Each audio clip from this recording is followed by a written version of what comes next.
नमस्कार प्रिय दर्शकों, एक बार फिर आपका स्वागत है हमारे YouTube channel Kittu web TV में।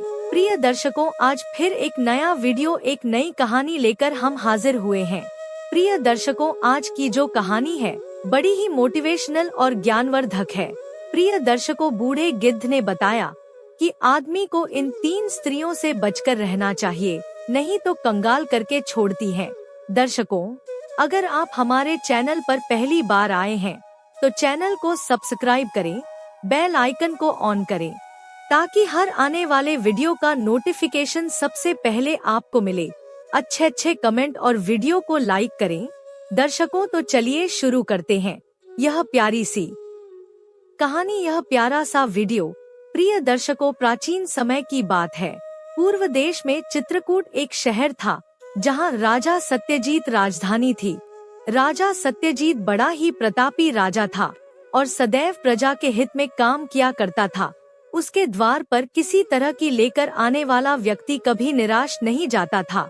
राजा हर प्रकार से उसकी सहायता करता था। चारों तरफ राजा सत्यजीत की खूब प्रशंसा होती थी।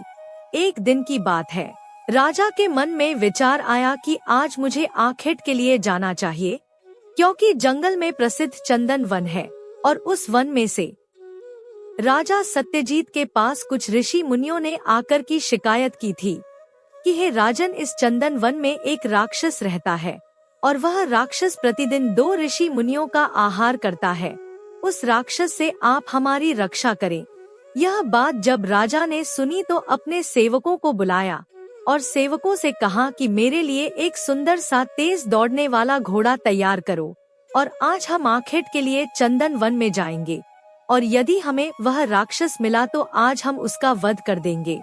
प्रिय दर्शकों, राजा के सेवकों ने वायु के वेग से चलने वाला सुंदर सा एक घोड़ा जीन कस करके तैयार कर दिया और उसके बाद राजा सत्यजीत उस घोड़ पर सवार हो गए। तीव्र गति घोड़े पर सवार होकर राजा आखेट करने के लिए उसी वन की दिशा में निकल पड़े। प्रिय दर्शकों, उसी चंदन वन में एक राक्षस और उसकी बेटी रहा करती थी। वह अपने पिता के लिए भोजन का प्रबंध किया करती थी।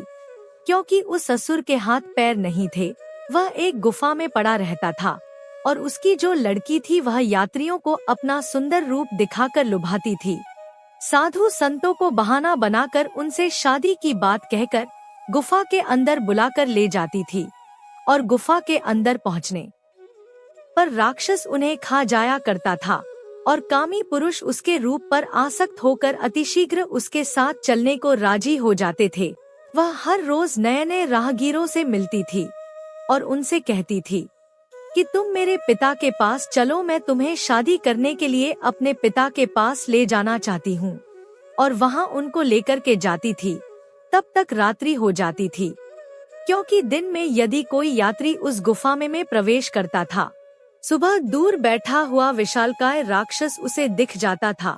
रात्रि का फायदा उठाकर उस व्यक्ति को गुफा के अंदर ले जाती थी और गुफा के अंदर बहुत ही सकरे मार्ग से निकलती थी। उसी सकरे मार्ग पर उसका पिता असुर बैठा होता था। अब तो वे दोनों मिलकर उस व्यक्ति का भोजन बना लेते थे। इसी प्रकार मनुष्यों को मारकर खाते हुए उन्हें बहुत समय बीत गया। आज राजा सत्यजीत भी उसी वन में जा पहुंचा जिस वन में वह राक्षस रहता था। राजा सत्यजीत जानबूझकर उस वन में गया था। मुझे उस राक्षस को मारना है जो आए दिन लोगों को अपना शिकार बनाता है।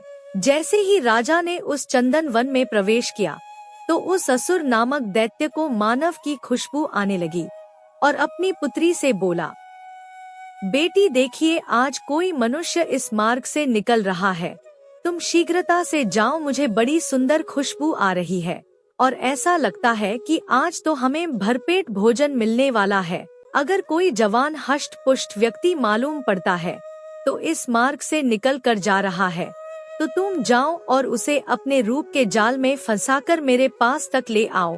प्रिय दर्शकों, जब उसकी पुत्री ने अपने पिता की बात सुनी तो उसने उसी समय बहुत सुंदर अप्सरा का रूप बनाया। ऐसा लग रहा था कि वह साक्षात ही इंद्र की अप्सरा जमीन पर उतर आई हो। जो भी पुरुष उसे देख लेता था तो वह देखते ही उस पर आसक्त हो जाता था। राक्षसी परम सुंदरी बनकर 16 श्रृंगार करके मतवाली चाल चलती हुई उसी वन में चली जा रही थी। उधर से राजा सत्यजीत अपने घोड़े पर सवार होकर चला आ रहा था।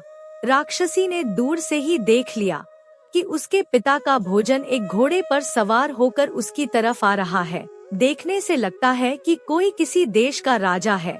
खैर जो भी हो, आखिर तो इंसान ही है। राजा का मांस तो और भी ज्यादा स्वादिष्ट लगेगा।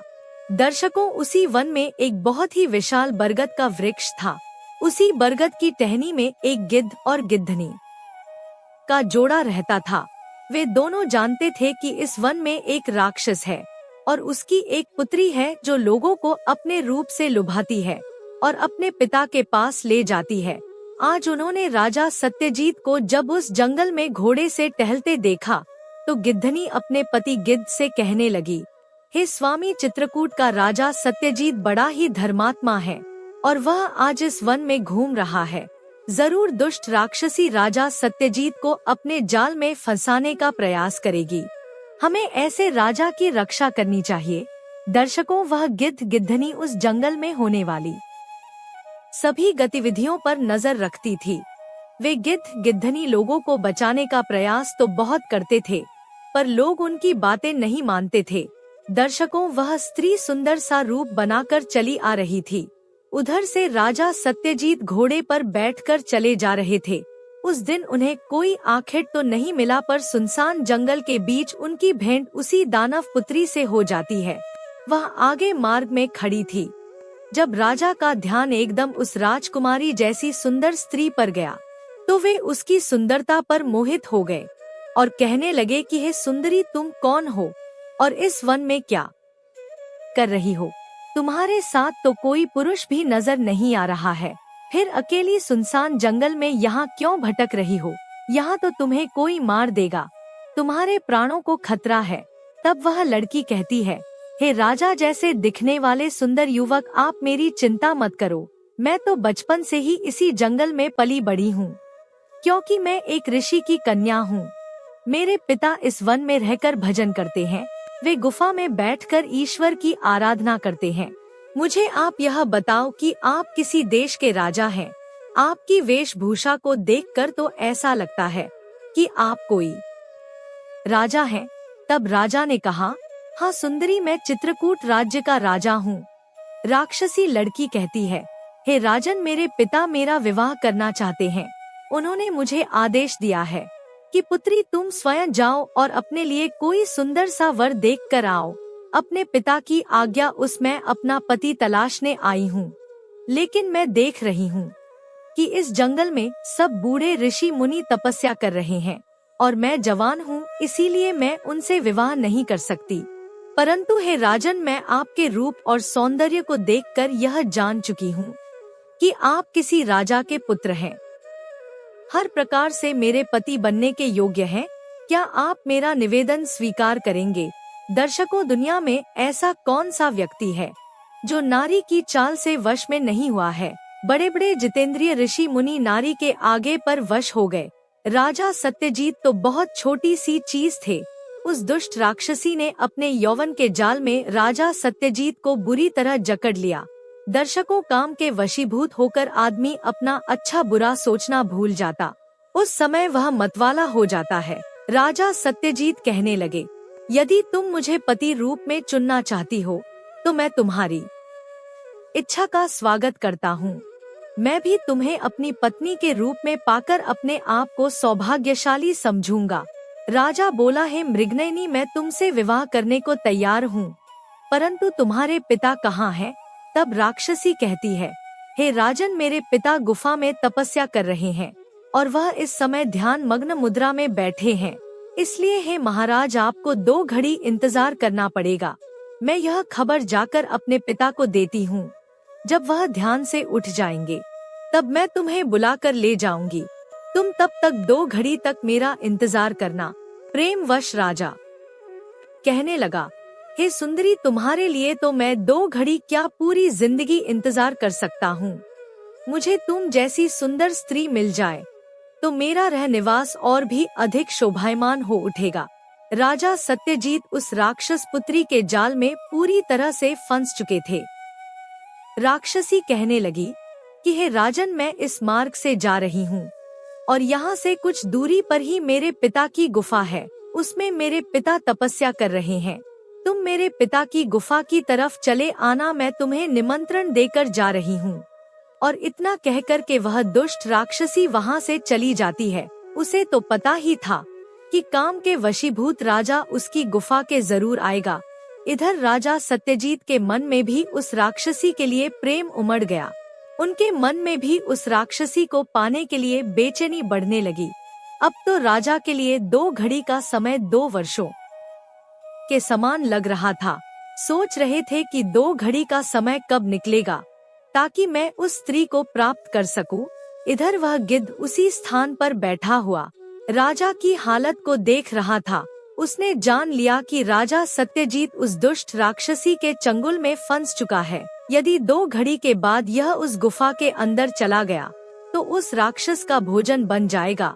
तभी वह गिद्ध पेड़ से उड़कर के राजा के समक्ष आ जाता है। गिद्ध कहने लगा, हे मुसाफिर, मुझे आप कोई विद्वान तेजस्वी कोई राजा मालूम पड़ते हैं। तब राजा कहता है, हाँ गिद्धराज, आपने सही पहचाना। मैं एक राजा हूँ, परंतु आपका मेरे समक्ष आने का क्या प्रयोजन है। तब गिद्ध कहता है, हे राजन, तुम जो काम करने जा रहे हो वह तुम्हारे लिए बहुत बड़ी मुसीबत बन सकता है। वह लड़की किसी भी तरह से तुम्हारे योग्य नहीं है। तुम व्यर्थ उस पर पागल हो रहे हो। भलाई इसी में है कि तुम उसे भूलकर यहाँ से लौट जाओ। दर्शकों, यह बात सुनकर राजा कहने लगा कि हे गिद्ध, क्या तुम्हारी बुद्धि मारी गई है जो तुम मुझसे ऐसा कह रहे हो। तब गिद्ध बोला कि नहीं राजन, मेरी बुद्धि नहीं मारी गई है। जरा सोचो, क्या तुमने उस स्त्री के कुल खानदान का पता लगाया है? क्या उसके गोत्र के बारे में तुम जानते हो? उसकी क्या जाति है? क्या तुम यह सब जानते हो? राजा बोला, नहीं, मैं उसके बारे में इतना सब तो नहीं जानता, पर इतना जानता हूँ कि वह जैसी भी है मेरे योग्य है। तब गिद्ध समझाते हुए बोला, हे राजन, तुम इस समय काम के वशीभूत हो और मैं जानता हूँ कि इस समय आपको मेरी बातें बुरी लग रही होंगी। आपकी दृष्टि में मैं शत्रु दिख रहा हूँ, क्योंकि सच है, कामी पुरुष को, लोभी पुरुष को, मूर्ख और क्रोध के वशीभूत को अपने हितैषी का भी समझाना बुरा लगता है। हे राजन, मैं आपका शत्रु नहीं हूँ, आपका हितैषी हूँ। कहते हैं, जिस स्त्री के कुल खानदान का कोई पता ना हो तो उस स्त्री के मोह पाश में पड़ना उस पतंगे के समान होता है जो दूर से जलती हुई अग्नि को देखकर उसमें मरने के लिए पहुंच जाता है और उसमें जाकर के अपने प्राणों की आहुति दे देता है। हे राजन, जैसे बहते हुए जल में जल की गहराई का पता नहीं होता, ऐसे जल में कूदकर नहाने वाला व्यक्ति मूर्ख समझा जाता है। उतना ही मूर्ख वह व्यक्ति भी होता है जो नारी के जाल में फंस जाता है। राजा कहने लगे कि आप कहना क्या चाहते हैं? मैं कुछ समझा नहीं। तब गिद्ध कहता है, हे राजन, तुम जिस स्त्री से विवाह करना चाहते हो, क्या वह स्त्री सौदागर की पत्नी के समान सुंदर है? क्या वह उसके समान सुशील है? क्या वह उसके समान चतुर है? राजा बोला, कौन सौदागर? मैंने किसी सौदागर की स्त्री के बारे में नहीं सुना है। आखिर यह सौदागर की पत्नी कौन थी? गिद्ध कहने लगा, राजन, यदि तुम सौदागर की पत्नी के बारे में जानना चाहते हो तो तुम्हें मेरे पास ठहर कर मेरी बातें सुननी होगी। दर्शकों, राजा को उस गिद्ध की बातों को सुनने की इच्छा हुई। कहने लगा, गिद्धराज, मुझे सौदागर की पत्नी के बारे में सुनाओ। तब गिद्ध बोला, राजन, मैं आपको वह दास्तान 2 घड़ी के बाद सुनाऊंगा। अभी दिन का समय है और दिन में कहानी सुनाना अच्छा नहीं लगता है। मैं तुम्हें यह कहानी शाम को सुनाऊंगा। दर्शकों, इतना कह कर के गिद्ध अपने घोंसले के अंदर चला जाता है। अब तो राजा दुविधा में फंस गया, क्योंकि 2 घड़ी बाद उस राक्षसी ने राजा को उस गुफा में आने का वादा किया था और इधर गिद्ध ने 2 घड़ी के बाद सौदागर की पत्नी की कथा सुनाने का समय दिया था। दर्शकों, वह गिद्ध अपनी चालाकी से उस राजा को रोकना चाहता था कि राजा मेरी कहानी को सुनने लगे और वहां जाने से बच जाए। परंतु राजा तो उस मोहपा में बंधा हुआ था और इधर उसकी बातों को सुनकर राजा एक दौरा पर खड़ा हो गया कि अब मैं किधर जाऊं। परंतु वह राजा था, कुछ बुद्धि जागृत हुई, ईश्वर का साथ मिला तो सोचने लगा कि मुझे उस सौदागर की पत्नी के बारे में जरूर जानना चाहिए कि आखिर सौदागर की पत्नी कैसी थी और यह गिद्ध सौदागर की स्त्री की इतनी बढ़ाई क्यों कर रहा है। मुझे जरूर आज की रात यहाँ ठहर कर वह कहानी सुननी चाहिए। दर्शकों, धीरे धीरे 2 घड़ी का समय बीत जाता है। राजा उसी स्थान पर ठहर कर गिद्धराज के आने की प्रतीक्षा करने लगता है। थोड़ी देर के बाद गिद्ध भी आ जाता है। उधर वह राक्षसी उस गुफा के अंदर उसकी प्रतीक्षा कर रही थी कि अब तो राजा आता ही होगा, तो मैं और मेरा पिता उसको अपना भोजन बना लेंगे। इधर गिद्ध कहने लगा, हे राजन, अब मैं तुम्हें सौदागर की पत्नी के बारे में बताता हूँ, ध्यान देकर सुनो। इस प्रकार गिद्ध राजा सत्यजीत को सौदागर की पत्नी की कहानी सुनाने लगता है। कहने लगा, हे राजन, एक वीरपुर नाम का शहर था। उस शहर में एक बहुत बड़ा धनवान सौदागर रहता था। सौदागर का व्यापार देश विदेशों में चलता था, बहुत बड़ा पैसे वाला था। उसके सामने वहाँ के राजा भी महाराजा भी कम पैसे वाले मालूम पड़ते थे। तो एक दिन की बात है, सौदागर की मृत्यु का समय नजदीक आ गया। सौदागर जब मरणासन्न स्थिति में था तो सौदागर ने अपने बेटे को अपने पास बुलाया। सौदागर का एक बेटा था। मरते समय सौदागर ने अपने पुत्र को बुलाया और कहा कि हे बेटे, अब मेरा अंतिम समय आ गया है, मैं जा रहा हूँ, फिर कभी नहीं लौटूंगा। तुम इस दुनिया में अकेले रह जाओगे। तुम मेरी कुछ बातों को सीख लो ताकि जीवन में तुम्हें काम दे और तुम कभी दुखी ना रहो। यह बात सुनकर के वह सौदागर का आज्ञाकारी पुत्र अपने पिता की बात को ध्यान से सुनने लगता है।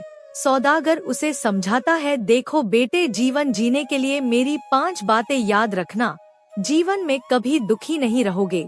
दर्शकों, उधर वह गिद्ध उस राजा से कहने लगा कि हे महाराज, सौदागर मरते समय अपने पुत्र से बोला कि बेटे, मेरी 5 बातें याद रखना। पहली बात तो है कि तुम दुकान पर कभी भी धूप में मत जाना, हमेशा छाया में ही जाना। दूसरी बात है, तुम रोज भोजन में पकवान ही खाना। और तीसरी बात है, तुम हर हफ्ते एक नई पत्नी लेकर के आना। चौथी बात है, अगर तुम्हारी कभी शराब पीने की इच्छा हो तो शराब किसी बड़ी सी टंकी से पीना जिसमें शराब अधिक मात्रा में भरी हो। और 5वीं बात है, अगर तुम्हें जुआ खेलने की इच्छा हो तो केवल होशियार ज्वारिया के साथ ही जुआ खेलना। यह 5 बातें सौदागर ने अपने बेटे को समझाई और यह कहने के बाद उस सौदागर का प्राण पखेरु हो जाता है। सौदागर के मरने के बाद सौदागर का बेटा बहुत दुखी होता है, अपने पिता की मृत्यु पर खूब रोता है। उसके बाद अपने पिता का अंतिम संस्कार करता है और पिता की समस्त क्रियाओं से निवृत्त होने के बाद मन में विचार करने लगा कि मेरे पिता ने मुझे 5 शिक्षाएं दी हैं, मुझे अपने जीवन में अपने पिता की इन 5 बातों को अपनाना चाहिए। दर्शकों, इधर गिद्ध कहता है, हे राजन, सौदागर का बेटा भी नौजवान ही था। उसने अपने पिता की 5 बातों का अर्थ गलत निकाल लिया। वह अपने पिता की प्रत्येक बात को मानता था, लेकिन वह उन बातों का सही अर्थ नहीं समझ पाया था, उनके शब्दों के भावार्थ को नहीं पहचान पाया था। उसने अपने पिता की पहली बात का पालन इस ढंग से किया क्योंकि उसके पिता ने पहली बात यह बताई थी कि बेटा, जब भी तुम दुकान पर जाओ तो कभी धूप में मत जाना, हमेशा छाया में जाना। अब तो उसने क्या किया, अपने घर से लेकर दुकान तक जितनी भी रास्ता तय करना पड़ता था, उस रास्ते में कपड़े का तंबू लगवा दिया। पूरे मार्ग में उसने इस तरह कपड़े से वह रास्ता ढकवा दिया कि उसे धूप देखने को ही ना मिले। उसकी इस बेवकूफी ने उसका बहुत पैसा खर्च करवा दिया। अब तो वह रोजाना अपनी दुकान पर छाया में ही जाता था। उसका यह व्यवहार देखकर उसके जो मित्र थे वे उसके पागलपन पर हंसते थे कि उसका पिता भी पागल था जो अपने बेटे को ऐसी शिक्षा देकर गया है, और बेटा भी पागल है जिसने अपने पिता की मूर्खता पूर्ण बातों को अपने जीवन में उतार लिया है। उसने अपने किसी मित्र की बात पर ध्यान नहीं दिया। और रोजाना उसी रास्ते से चलकर अपनी दुकान पर आ जाता था। उसके पिता ने दूसरी बात समझाई थी कि बेटा हमेशा पकवानों का ही भोजन करना, तो उसने अपने पिता की दूसरी बात का इस ढंग से पालन किया कि अपने रसोइयों को उसने हुक्म दिया कि मुझे खाने में रोजाना पकवान बनाया जाए। प्रिय दर्शकों, अब तो जैसा उसके पिता ने कहा था वह रोज ही पकवान खाता था। भोजन में भी उसका बहुत पैसा खर्च होने लगा। इस प्रकार सौदागर की तीसरी बात थी कि हर हफ्ते एक नई पत्नी को लाना।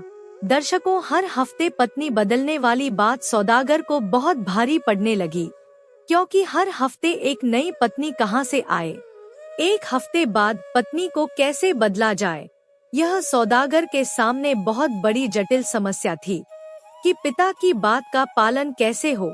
फिर उसने ठान ली कि जो भी हो मैं अपने पिता की बात का पालन अवश्य करूंगा। उसने क्या किया, अपनी विवाहिता पत्नी को घर से निकाल दिया और दूसरी पत्नी से विवाह रचा लिया। दर्शकों, अब तो एक पत्नी को सिर्फ अपने घर में एक हफ्ते ही रखता था, उसके बाद उसे घर से निकाल देता था। हर हफ्ते नया विवाह करने से उसकी बहुत बड़ी धन हानि हो रही थी और जो लड़की उससे विवाह करके आती थी उसकी जिंदगी भी बर्बाद हो जाती थी।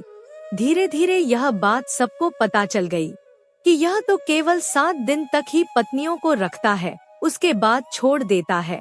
अब तो लोगों ने उसे अपनी बेटियां देने से इनकार कर दिया था। कोई भी उसे अपने बेटी ब्याहने को राजी नहीं होता था। उसने सोचा कि अब क्या किया जाए, पिता की आज्ञा का पालन कैसे हो। पैसे वाला तो वह था ही, अब तो वह हर हफ्ते स्त्रियों को खरीदने लगा। मुँह मांगा धन देकर हर हफ्ते एक नई स्त्री को खरीद लेता था और 7 दिन के बाद उन्हें अपने घर से निकाल देता था। इस प्रकार उसने सैकड़ों स्त्रियों को छोड़ दिया। दर्शकों, उनमें से कुछ पत्नी बड़ी सुंदर थी, दयालु थी, साफ सुथरी छवि वाली थी और प्रेम करने लायक थी। उनको निकालने में भी उसको जरा भी बुरा नहीं लगा, क्योंकि अपने पिता की आज्ञा का पालन जो करना था, पत्नी को घर से निकालने के लिए वह कोई ना कोई बहाना ढूंढ लेता था। इस प्रकार उसने अनेक स्त्रियों का जीवन बर्बाद कर दिया। धीरे धीरे सौदागर का जमा धन खत्म होने लगा और इधर जब हर हफ्ते नई पत्नी को लाना मुश्किल हो गया, क्योंकि अब तो ना कोई स्त्री उससे विवाह करना चाहती थी, ना कोई उसे अपनी बेटी बेचता था। तभी एक बहुत ही बुद्धिमान लड़की थी।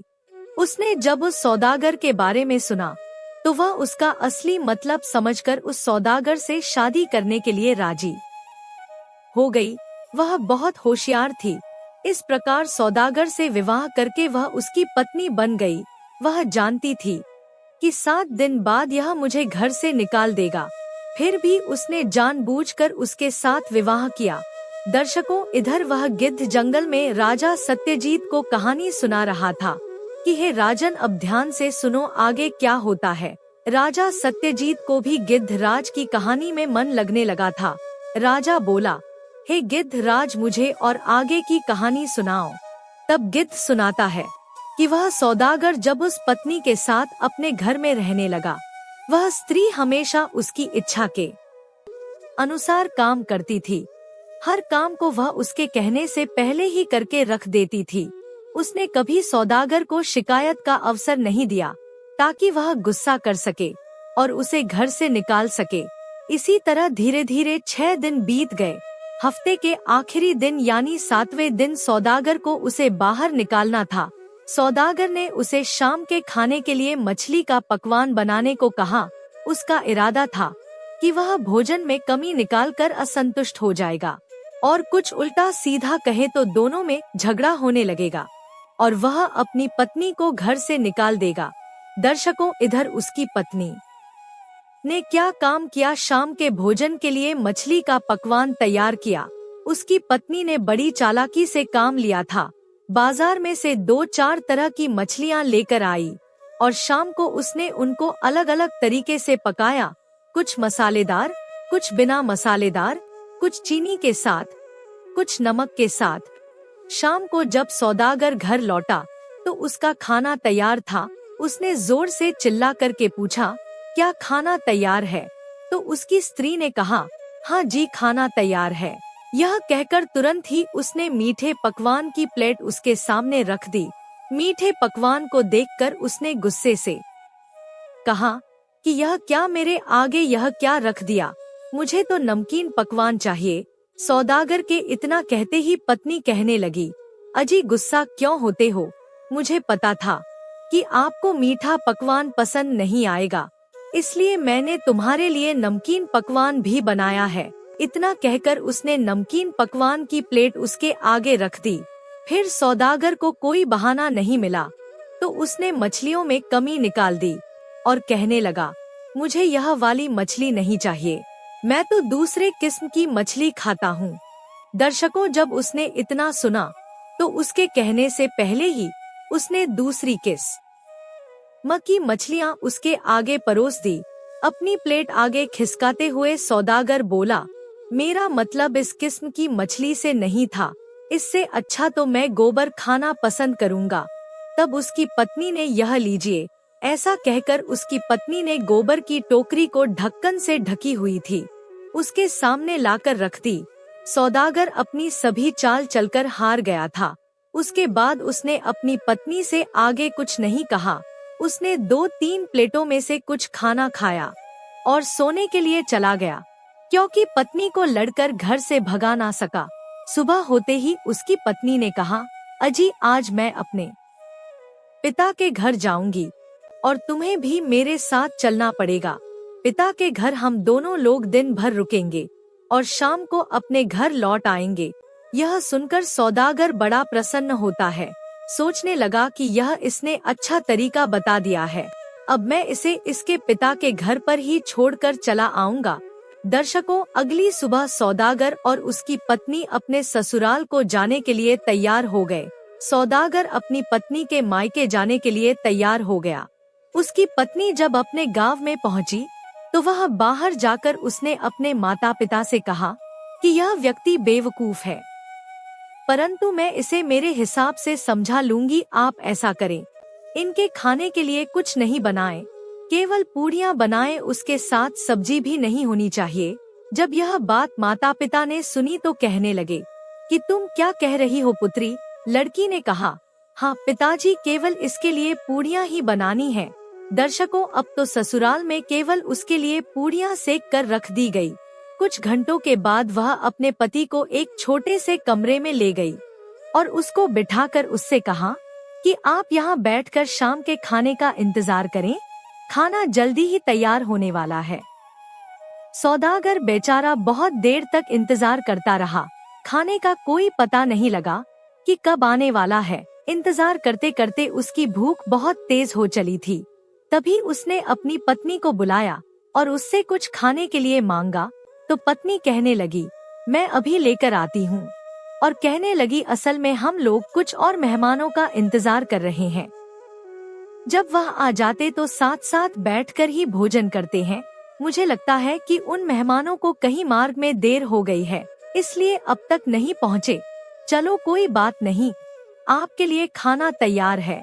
सौदागर कहने लगा, पर मुझे तो बहुत भूख लग रही है, मैं और उनका इंतजार नहीं कर सकता, मुझे तुरंत खाने के लिए कुछ लाओ। मुझे तुम्हारे मेहमानों के साथ खाने में कोई रुचि नहीं है। पत्नी बोली, ठीक है, पर अभी तक केवल पूड़ियां ही बनी है, खाने के लिए कुछ और है नहीं। अगर आप खाना पसंद करें तो मैं अभी तुम्हारे लिए पूड़ियां ले आती हूँ। सौदागर कहने लगा, लाओ, तब तक केवल पूड़ियां ही ले आओ। प्रिय दर्शकों, पत्नी ने लाकर उसे पूड़ियां दे दी। सौदागर को इतनी तेज भूख लगी थी कि वह बिना सब्जी के ही पूड़ियां खाने लगा। भूख में उसे पूड़ियां में इतना स्वाद आ रहा था कि इतना तो कभी पकवानों में भी नहीं आया, और वह रोजाना पकवान खा खा कर ऊब चुका था। कहने लगा, आज तो इन पूड़ियां में पकवान से भी अधिक स्वाद आ रहा। मौका देखकर के पत्नी बोली, तब आप घर में रोज पकवान क्यों खाते हो? तब सौदागर बताता है कि मैं अपने पिता के वचन का पालन करता हूँ। मरते समय मेरे पिता ने मुझे ऐसा करने के लिए कहा था। पत्नी समझ गई। पत्नी बोली, आपने उनके कहे का मतलब गलत समझा है। सौदागर कहने लगा, नहीं, मैंने उनका कोई मतलब गलत नहीं निकाला है। उन्होंने मुझे 5 सलाह दी थी। फिर उसने उसके पिता ने जो कुछ भी उसको बताया था, वे 5 बातें सौदागर ने अपनी पत्नी को सुनाई थी। पत्नी बोली, तो इसीलिए आपने अपने घर से अपनी दुकान का जो रास्ता है वह ढक रखा है, इसीलिए तुमने हर रोज पकवान खाया है, इसीलिए तुम हर हफ्ते एक नई पत्नी बदलते हो।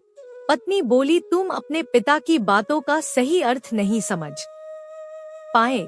इस तरह से जीने का रास्ता तो आपको बर्बाद कर देगा, आपकी जिंदगी को बर्बाद कर देगा, और शहर में कोई भी आपकी इज्जत नहीं करेगा, कोई भी स्त्री आपसे विवाह नहीं करेगी। यह बात सुनकर करके सौदागर कहने लगा कि यह तुम क्या कह रही हो? पत्नी बोली, हाँ, मैं सच कह रही हूँ। प्रिय दर्शकों, इधर गिद्ध राजा को समझाता है कि वह सौदागर की परम चतुर पत्नी कहने लगी कि हे सौदागर, मेरी बातें ध्यान से सुनो। जब आपके पिता ने आपको सलाह दी थी कि आप घर से अपनी दुकान पर जब भी जाएं तो छाया छाया में ही जाएं, उनकी बात का मतलब यह नहीं था कि आप उस दुकान का मार्ग कपड़े से ढकवा दें। उनका मतलब यह था कि यदि आप और अमीर और पैसे वाले बनना चाहते हैं तो सूरज निकलने से पहले दुकान पर जाएं और सूरज डूबने के बाद वापस अपने घर आया करें। जब दुकान जल्दी खुलेगी और शाम को देरी से बंद होगी तो बहुत अच्छा मुनाफा होगा। तुमने तो लाखों रुपए तंबू लगवाने में खर्च कर दिए। और तुम्हारे पिता ने दूसरी बात तुमसे यह कही थी कि रोजाना पकवान का भोजन करना, तो इसका मतलब यह नहीं था कि आप रोजाना पकवान खाएं, पर उनका मतलब यह था कि खाना किफायत से खाएं और उतना ही खाएं जितने से आपकी भूख मिट जाए। हर समय खाते रहने से पेट खराब हो जाता है। भूख लगने पर ही भोजन करने से भोजन कभी नुकसान नहीं देता है और भूख में भोजन और भी अधिक स्वादिष्ट हो जाता है। आप तो रोजाना पकवान खा खा कर बीमार होने लगे हो। आपने इस बात का अर्थ भी गलत लगाया है। तुम्हारे पिता ने तीसरी बात तुमसे यह कही थी कि हर हफ्ते एक नई पत्नी से शादी करना। इसका मतलब यह नहीं है कि तुम हर हफ्ते एक नई लड़की का जीवन बर्बाद करो और अपनी पहले वाली पत्नी को छोड़ दो। तुम्हारे पिता का मतलब यह था कि हर समय पत्नी के पास मत पड़े रहना। हफ्ते में एक बार जाना। हर समय पास रहने से प्रेम घटता है और व्यर्थ की वाद विवाद बढ़ते हैं। हफ्ते बाद अपनी पत्नी के पास जाने से अपनी पत्नी ऐसी लगती है जैसे आज ही उससे शादी हुई है, और जब आप एक हफ्ते बाद उससे मिलोगे तो वह भी आपको खूब सम्मान देगी। जब आप उसी के पास में हर समय पड़े रहोगे तो उसकी तरफ से आपका मान सम्मान भी घट जाएगा। दर्शकों, सौदागर ने जब अपनी पत्नी की बातें सुनी तो उसे अपने पिता की बातों का मतलब अच्छी तरह समझ में आ गया था। वह अपनी पत्नी से कहने लगा, हे परम सुंदरी, आज तुमने मेरी आंखें खोल दी, वरना मैं तो अपना सारा धन भी बर्बाद कर देता और ना जाने कितनी लड़कियों का जीवन खराब कर देता। मुझे इस बात का बड़ा अफसोस है कि मैंने अब तक जो किया है वह बहुत गलत किया है। हे प्रिय, वास्तव में तुम बहुत होशियार हो। तुमने मुझे जीवन जीने के मार्ग पर ला दिया है और यह बता दिया है कि जीवन कैसे जाता है। हे प्रिय, अब तुम उनकी उन 2 बातों का भी मतलब मुझे समझा दो। उन्होंने मुझसे कहा था कि जब शराब पीने की इच्छा हो तो टंकी से शराब पीना जिसमें अधिक शराब हो, और दूसरी बात उन्होंने यह कही थी कि जब भी जुआ खेलने की इच्छा हो तो बड़े जुआरियों के साथ जुआ खेलना। इन 2 बातों का क्या मतलब है? तब सौदागर की पत्नी बोली, हे स्वामी, अब मैं तुम्हें दोनों बातों का मतलब रास्ते में चलकर समझा दूंगी। पहले मेरे पिता से घर चलने की आज्ञा ले लो। प्रिय दर्शकों, इधर गिद्ध बोला, हे राजा साहब, इस प्रकार वह सौदागर अपनी पत्नी के साथ अपने घर को चल देता है। रास्ते में एक जुआ घर पड़ता था। सौदागर की पत्नी सौदागर को लेकर जुआ घर में गई। वहां पहुंचकर उसने हर मेज पर होती हुई चालाकियां, छल प्रपंच को समझाया और उन लोगों से मिलाया जो बहुत बड़े नामी जुआरी थे, जिन्होंने अपना सब कुछ जुए में हारकर अब सड़क पर आ चुके थे। सौदागर की पत्नी बोली, आपके पिता का यही मतलब था कि आपकी जब भी जुआ खेलने की इच्छा हो तो आप इन बड़े जुआरियों को देख लेना, इनके पास बैठना, इनसे पूछना कि आप बर्बाद कैसे हुए, आज उनकी हालत इतनी बद से बदतर कैसे हो गई। आपके पिता यही चाहते थे कि आप यह सब देखें, फिर ऐसी हालत में ना पड़े। यही तो कहा था आपके पिता ने कि जब जुआ खेलने की इच्छा हो तो होशियार जुआरियों के साथ खेले। इसका मतलब है कि उन्हें देखें, उनको समझे कि आखिरकार उनकी जिंदगी कितनी खराब है। तुमने उसका गलत अर्थ निकाल दिया। दर्शकों, सौदागर की समझ में अपने पिता की चौथी बात भी आ चुकी थी। उसके बाद सौदागर की पत्नी अपने पति को लेकर के शराब खाने में पहुंची। वहां शराब बनाने का एक बहुत बड़ा टैंकर रखा हुआ था। पत्नी ने शराब की बनी उस टंकी की तरफ इशारा करते हुए कहा कि उसको चलकर देखिए, वहां से जी भरकर शराब पीजिए। दर्शकों, सौदागर फौरन उस शराब की टंकी के पास पहुंच गया। उस टंकी से बहुत बड़ी, बहुत बुरी दुर्गंध आ रही थी। वहां पर खड़े होकर शराब पीना तो दूर, वहां ठहरना भी दूभर हो रहा था। और उसके जो बनाने का तरीका था वह बड़ा ही गंदा था। उसको देखकर के सौदागर नीचे उतर आया और कहने लगा कि मैं यह शराब नहीं पी सकता। उसकी पत्नी बोली कि तुम्हारे पिताजी का यही मतलब था, यही तुम्हारे पिताजी कहना चाहते थे, इसीलिए उन्होंने आपसे टंकी से शराब पीने के लिए कहा था, ताकि तुम समझ जाओ और जीवन में शराब का ना करो। प्रिय दर्शकों, अपनी पत्नी के मुख से अपने पिता की पांचों बातों का मतलब समझने के बाद सौदागर अपनी पत्नी से क्षमा मांगने लगा और कहने लगा कि हे जीवन संगिनी, तुमने मेरे जीवन में आकर मेरा जीवन धन्य कर दिया है, मुझे सही रास्तों का ज्ञान करा दिया है, वरना तो अब तक मैं बर्बाद हो जाता। मैं ना जाने कितने धन की बर्बादी कर चुका हूँ, कितनी स्त्रियों को अपने घर से भगा चुका हूँ। तुम्हारे जैसी स्त्री जिस घर में होगी उस घर का कभी बुरा नहीं हो सकता। इस प्रकार सौदागर अपनी पत्नी के साथ हंसी खुशी से रहने लगता है।